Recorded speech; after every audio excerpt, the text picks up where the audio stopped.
Welcome to Sleeper Sunday, Mike. Sleeper Sunday, another new Glad to segment be we're back. doing here. Yes, here we go. Weekly segment for Sleeper Sunday, Mike. I think you got somebody that I think you got might be a somebody little too. bit asleep. You want to start this time? Sure, I'll Go start. ahead, yeah.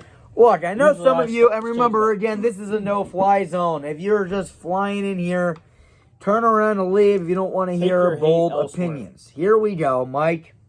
Serious. Man, there's one guy, and there's this whole team. You mentioned I got three guys potentially on this team that I consider possible sleepers this year because nobody's really thinking about these guys. I said this is the best defense in the league. Absolutely, and no, they really are good. But this guy, this quarterback, is coming off a pretty big injury, and we don't know how he's going to be. So I'm going to call him a sleeper, and that's Big Ben Roethlisberger. And look, he's coming back with Juju Smith-Schuster. They got him a target and Chase Claypool.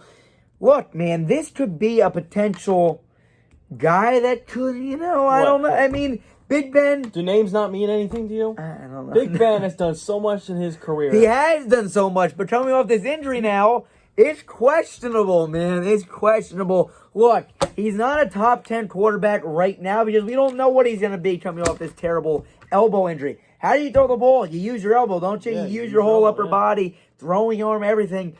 He falls down the list, and a lot of people are sleeping on Big Ben. I'm telling you right now, I think this guy's gonna have a good year. You just say, "Oh, he's not a sleeper." This guy's well known. He is a sleeper. He's not one of the top 10 quarterbacks right now. I'm not saying historically or statistical wise. I'm saying right now, talent wise in the NFL, he falls below top 10. I got him ranked as my 13th ranked quarterback in the NFL. I feel like he's a sleeper. I think he's gonna do better than a lot of expectations have for him.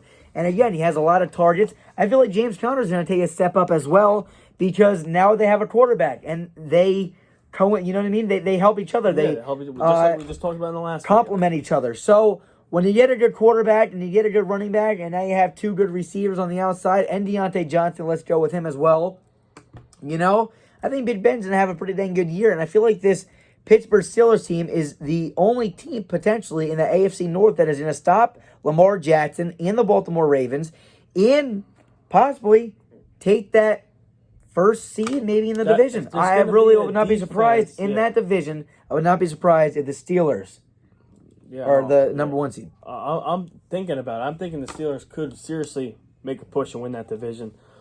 But hold on, let me just say something. Ben Roethlisberger, a lot of people are sleeping on him. You're right. But he should not be a sleeper. It's Big Ben. Big Ben's going to come back. He's going to come back healthy. And I believe he's going to have a good year. Obviously, Nick agrees. But people are sleeping on him, and he knows they're sleeping on him. So here, my sleeper, who I actually think could be breakout player of the year, the quarterback of the Denver Broncos, Drew Lock. Now, the Broncos loaded Drew Lock with weapons. Melvin Gordon's there. Phillip Lindsay. They draft two wide receivers. They draft Jerry Jeudy, KJ Hamler, and they got Cortland Sutton. And they drafted that tight end, too. What's it? The fast guy, right? Albert O. They got Noah Fant, who I think is pretty good. This team's going to be tough. I think Drew Lock takes a huge step in his game. He went 4-1 last year through 7 touchdowns and 3 interceptions. He played good with a below-average team. Beat the Raiders. It's not hard. It hasn't been hard to do over the past. It's still, what? Let me tell you this much, and I'm a fan of Drew. Yeah. You've always Mike had ranked. Look, Look, I'm gonna put it on this video right now because we don't have it anywhere else. Mike had Drew Lock ranked as number one quarterback coming out of the draft. I like Drew Lock. Drew Lock could be a breakout. I agree with you. That was yours, and I'm gonna let you take that opinion. And I agree with you. He could very well be. I think he's going to be.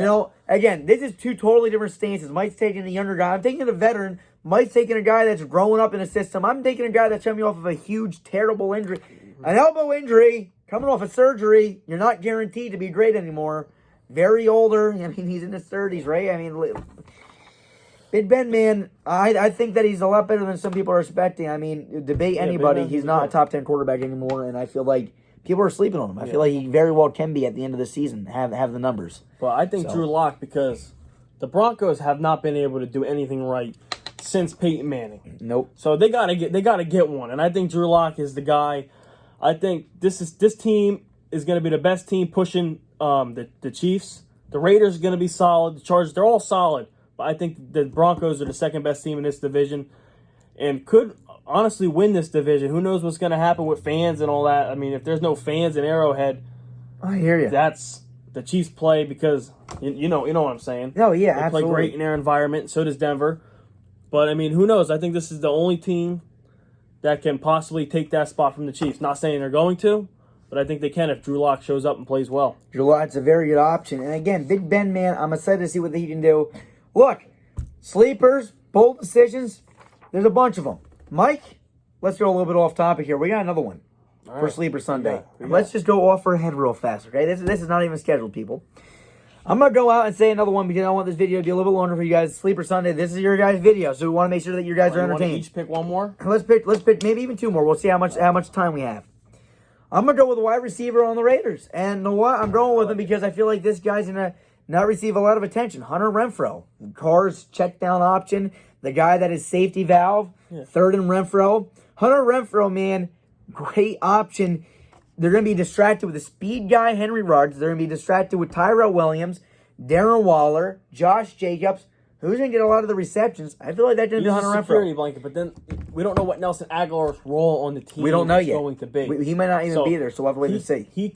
Hunter Renfrow could be great, Yep. or you might not see him a lot. That's If possible. he gets hurt and Aguilar steps in and plays well, Could be we don't Aguilar's know fun. what's going to happen. Thing is, Renfro's young, so I feel like he has years to develop. But right now, I feel like a sleeper. Looking at the whole list, I mean, this is definitely more of a sleeper than some of these other guys that were like I'm mentioning with Big Ben. Yeah. I mean, no, I like Renfro, though, man, I'm telling you something. Slot guy. Aguilar could steal a spot. Also, could Zay Jones steal that spot? All of them been working out with Carr. But just something about Renfro last season. Had over 600 yards. I mean, the guy's pretty dang good. So I'm going to go with Hunter Renfro here for another sleeping receiver. Right, so I got to go Bigger one for sleeper. my team. And I'm going to go Miles Sanders. Yep. Miles Sanders ran for 800 yards last year, had like 1,300 all-purpose yards. Very explosive player. I liked what I saw from him, but the thing with the Eagles is they like to work multiple running backs, which scares me in this case because, you know, Boston Scott is going to get some action. Corey Clement is back. He's going to get some action. If Doug Peterson would just leave the kid alone and let him be the workhorse, bring Scott in, you know, every once in a while, change the pace. But I think Miles Sanders could be a phenomenal running back for this team just because he could do everything. I hear you. Now, do you want to have... I'm telling you something. There's a few busts. Do you have any busts on your head? And I think we can both... We just mentioned one before, which I kind of want to mention him here real fast. Just for Austin Eckler. Oh, yeah. Austin Eckler. I think Austin Eckler, I don't think he's ready to take on... I don't think he's a running back like that. I don't think he's a every down back. I think he's a pass-catching back. He could prove us wrong. Absolutely. And I mean, one thing about Austin Eckler, you know, I liked him better than I liked Melvin Gordon over in LA. I watch the Chargers all the time. One thing about Austin Eckler is he performed very well as that second guy. Even when Melvin Gordon wasn't there, he played very well. I just feel like defense is usually in year two when you're the starter. They start to clamp down on all your tricks that you have up your sleeve. I feel like Eckler's going to take a little bit of a bad step before he goes forward again. And I mean, you know what? A lot of people have him high on the list because of what he did last year. I think he's going to take a little bit of a step backwards. Not a huge bust, but a step backwards. Who's that? A recently signed guy who I didn't like the fit at all, Austin Hooper. I think Austin Hooper can take a step backwards in Cleveland because they don't know how to use a tight end, and that's the only reason why. David Njoku was supposed to be a monster, and he's never been a trade. Exactly. So I think Austin Hooper could take a step backwards also. I hear you. Anybody else that we really got going on here? Is that really? I think that might be all for Sleeper Sunday. Guys, tune in next week if you want to hear more Sleeper Sundays. These were 2 picks, and we also had a bust each kind of that could potentially take a step backwards instead of forward. Guys, sign off now. Nick G454 ends. Mike D3213. Peace. The best is yet to come.